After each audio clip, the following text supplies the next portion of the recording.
Menjelang pergantian tahun baru 2022, pemerintah Kota Palembang telah berkoordinasi dengan Polrestabes Palembang untuk menjaga kondusivitas keamanan dengan menempatkan personil di tempat-tempat keramaian. Sesuai dengan instruksi Menteri Dalam Negeri Inmendagri, pemerintah Kota Palembang telah melarang perayaan tahun baru dengan konvoi di jalan dan pesta kembang api.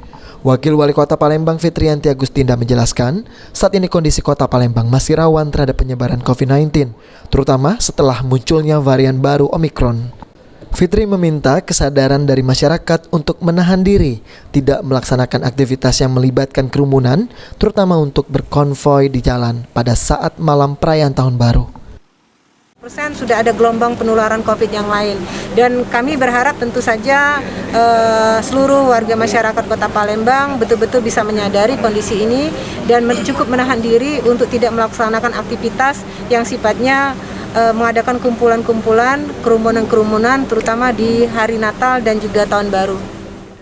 Personel Satpol PP juga akan diturunkan membantu polisi berjaga di tempat-tempat keramaian seperti kawasan Jembatan Ampera, Monpera, dan BKB yang biasa menjadi tempat berkumpulnya masyarakat saat perayaan Tahun Baru. Aprianto, PAL TV.